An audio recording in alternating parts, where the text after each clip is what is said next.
Buenos días, compartimos el reporte número 281 del Ministerio de Salud de la Nación en relación a la pandemia por el nuevo coronavirus, la situación actual, las recomendaciones y las medidas implementadas. Son 5.241 los diagnósticos realizados en la jornada de ayer de coronavirus en la República Argentina. El 86,8% con residencia en el área metropolitana de Buenos Aires, el 1,7% en Córdoba, el 1,6% en Jujuy y el 1,6% en Mendoza. 4 provincias no han confirmado casos en la jornada de ayer. 195.543 los casos confirmados totales en la República Argentina, 13 de los cuales se encuentran en nuestras Islas Malvinas. El promedio de casos diarios en los últimos 7 días asciende a 5.428.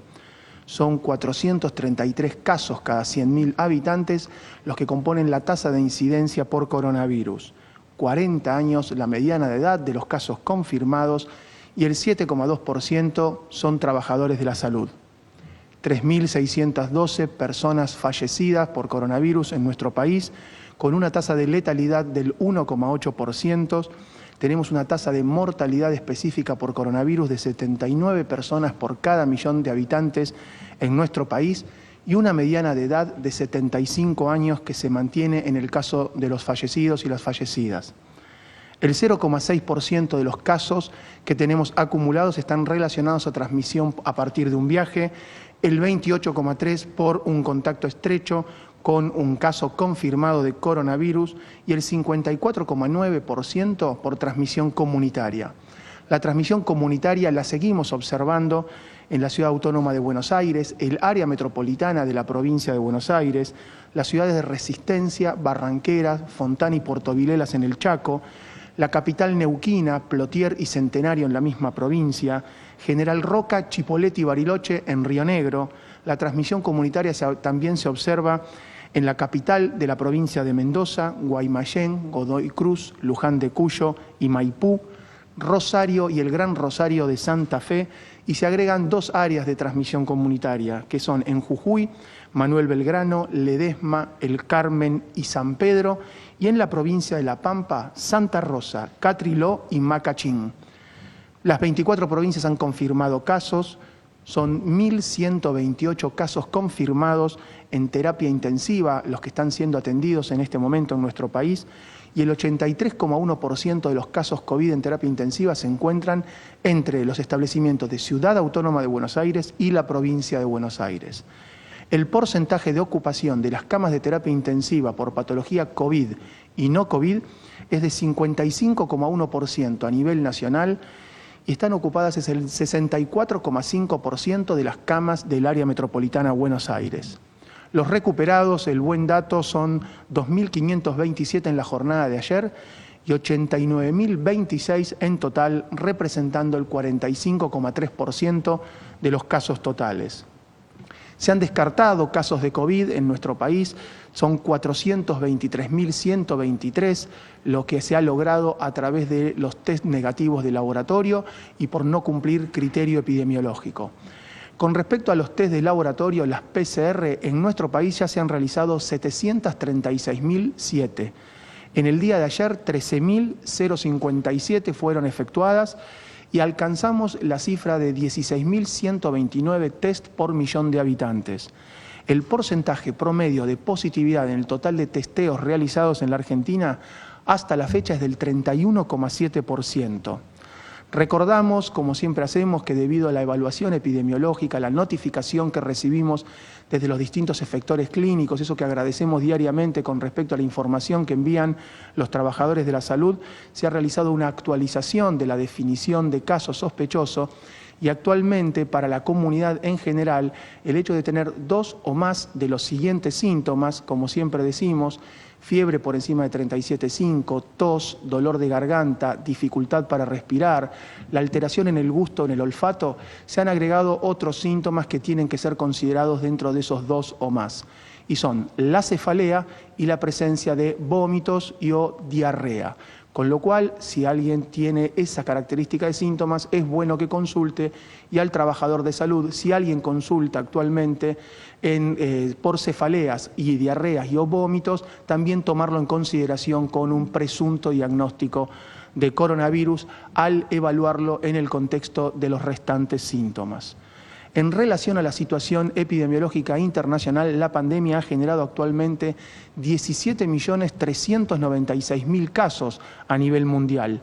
289.321 han sido diagnosticados en la jornada de ayer a nivel global. América representa el 53,6% de los casos totales y asciende a una cifra de 9.320.000 casos nuestro continente. Dentro de nuestro continente, Argentina representa el 2% de los casos, Brasil el 27,9% y Estados Unidos el 48%. La letalidad a nivel global es del 3,9%. Se han superado las 675.000 fallecimientos en el mundo. Y en América la letalidad es del 3,8%, superándose las 355.000 fallecimientos. Monitoreando los indicadores de todos los días, esos 5.242 casos confirmados en el día de ayer y esas 1.128 personas que están internadas con diagnóstico confirmado de SARS-CoV-2, el predominio del AMBA está descendiendo, tenemos 85% de nuevos casos en el AMBA y 83% de personas internadas en terapia intensiva con diagnóstico confirmado de COVID-19 en el AMBA. Ese porcentaje en el último mes veníamos compartiendo que era muy superior al 90%. Esto muestra que tenemos provincias que no tenían casos, que están empezando y que ya hace un tiempo están con confirmación de nuevos casos, con brotes y con transmisión comunitaria. La ocupación de las camas de terapia intensiva por todos los motivos, por diagnóstico confirmado, COVID-19 en estudio u otra causa de internación, 55,1% total país, 64,5% en AMBA. Aumentando en este momento la atención en la provincia de Buenos Aires. Seguimos con la mayor tensión en la ciudad de Buenos Aires y en el sector privado, pero en este momento, como es de esperarse, porque el aumento de los casos está transitando hacia la provincia de Buenos Aires, el aumento está siendo más rápido en la provincia de Buenos Aires y es lo que estamos monitoreando en conjunto con la jurisdicción. El porcentaje de positividad promedio que nos contaba el doctor Costa de 31,7 en todo este tiempo, en el día de ayer fue 45,1, en la ciudad de Buenos Aires 39,8, en la provincia de Buenos Aires 52 y en el resto del país, en concordancia con lo que venimos diciendo del aumento de los casos en las provincias, es del 36%.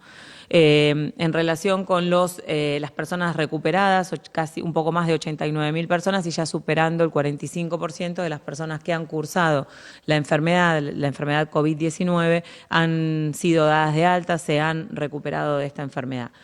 Nosotros venimos diciendo todo el tiempo, desde el principio y cada vez es más, esta situación es muy dinámica, requiere un monitoreo permanente, una evaluación y consensos permanentes en relación del análisis de la situación, en relación de las medidas a implementar y en relación de los pasos a seguir. Esos consensos son muy amplios, es con las sociedades científicas, con el Consejo de Expertos, con las jurisdicciones, con los municipios y a partir de esos consensos se reformulan en forma permanente las áreas de transmisión. Hoy tenemos más áreas de transmisión comunitaria, la definición de caso. En el día de hoy se amplían síntomas para incluir en la definición de caso y los consensos para el marco normativo que va a regir a partir de mañana, como es que los protocolos, las actividades con protocolos específicos, las actividades autorizadas con protocolos específicos generalmente son cumplidas, generalmente minimizan la posibilidad de transmisión y los lugares, los momentos, las situaciones de un aumento del riesgo de la transmisión son dentro de los ámbitos laborales, aunque tengamos y cumplamos los protocolos, en los momentos de descanso, en los momentos de comida, donde pasa a ser ya una situación más social, con compañeros y compañeras de trabajo que conocemos, sin el tapaboca porque estamos en un momento de comida. El riesgo aumenta en lugares cerrados, lo mismo en las reuniones sociales, tanto en los lugares donde está autorizado realizar reuniones sociales como en los lugares donde no está autorizado y se realizan igual.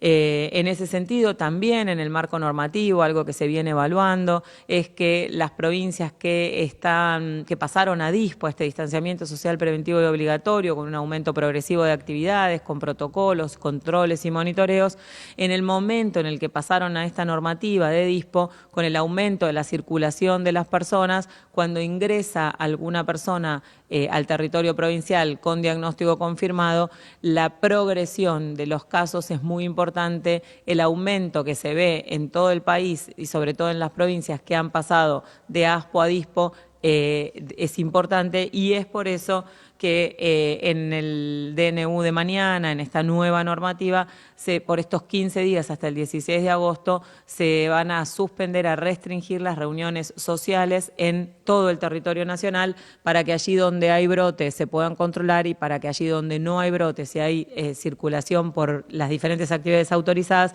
podamos minimizar la posibilidad de tenerlo hasta que podamos realmente transmitir el mensaje de la importancia que tiene esta situación en relación a la responsabilidad individual.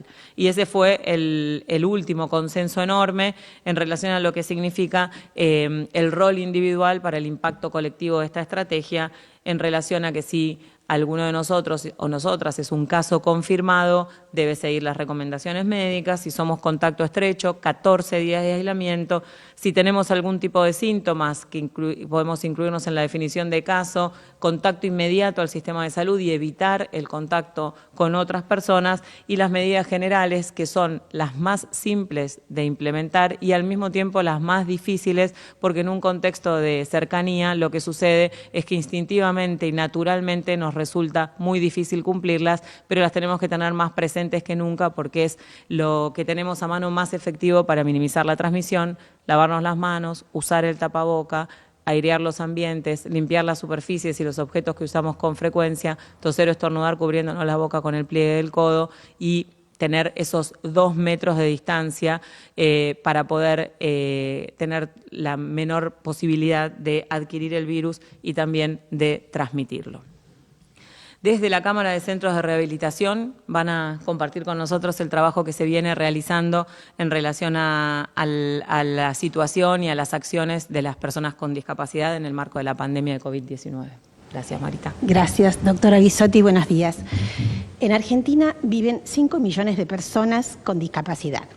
De ese número, un porcentaje recibe cotidianamente, de manera regular, tratamientos de habilitación, de rehabilitación y de educación. Está así determinado porque es una política de Estado, porque las leyes nacionales así lo indican y porque Argentina ha suscrito convenios internacionales que establecen una protección especial del colectivo de las personas con discapacidad en situaciones de crisis como la que está viviendo en este momento el mundo. Las personas con discapacidad, les decíamos, reciben esta asistencia a través de sus obras sociales, de las empresas de medicina prepaga, de Incluir Salud, del programa federal Incluir Salud, y también lo reciben a través de PAMI. Los brindamos los centros de rehabilitación, los centros de día, centros educativos terapéuticos, hogares especializados para atención de personas con discapacidad sin familia, a través de servicios de apoyo a la integración escolar en escuelas inclusivas, a través de escuelas especiales. La llegada del COVID-19 planteó 3 grandes desafíos para las personas con discapacidad. El primer gran desafío fue la interrupción de la atención presencial. Los centros ya no podíamos brindar atención presencial y las personas obviamente no podían concurrir, debían permanecer en sus casas. Rápidamente la Superintendencia de Servicios de Salud de este ministerio nos brindó todos los apoyos para que a través de la telemedicina, de la teleasistencia, pudiéramos continuar brindando la atención por medios remotos, de manera que pudimos llegar a las familias, a las casas de nuestros pacientes, de nuestros alumnos, y dar continuidad a la tarea para no interrumpir estos tratamientos que son indispensables para la inclusión social de las personas. El segundo gran desafío que se nos planteó y se nos sigue planteando se produce cuando una persona con discapacidad, especialmente con discapacidad intelectual, tiene criterios de internación, presenta síntomas y debe ser hospitalizado. Si la situación de hospitalización produce estrés en cualquier persona, en las personas con discapacidad intelectual la situación es aún más seria. De manera que es muy importante que los trabajadores y trabajadoras de la salud puedan conocer, tener información acerca de cómo tratar a una persona con discapacidad intelectual en situación de internación. ¿Para qué? Para que pueda alimentarse, colaborar con su higiene, permanecer en su cama, comprender lo que se está trabajando con ellos, qué se está haciendo. Y por último, el tercer desafío que se plantea es el avance, cuando se van produciendo avances o se vayan produciendo avances en la apertura. ¿Por qué? Porque todo va a depender del comportamiento individual, va a ser muy importante la responsabilidad individual de cada persona. Y en ese sentido, es muy posible que nos encontremos en la vía pública o en algún centro comercial, en las sucesivas etapas que vayamos viviendo como sociedad, nos encontremos con personas que les resulta difícil el cumplimiento de estas medidas que nos acaba de mencionar la doctora Bisotti.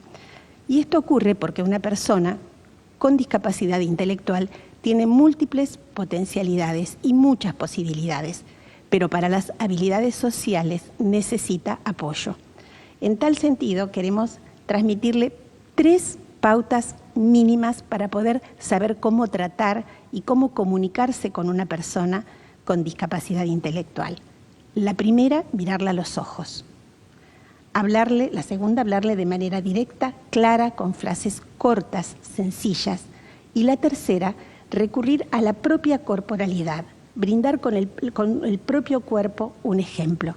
Por ejemplo, reposicionando un tapaboca o mostrando una distancia física.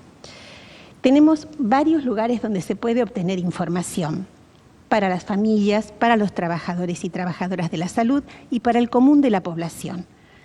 Los sitios web que podemos recomendar son el del propio Ministerio de Salud, el sitio web de la Agencia Nacional de Discapacidad, que tiene mucha información, no solo sobre este tema, sino sobre temas que tienen que ver en general con la temática de la discapacidad.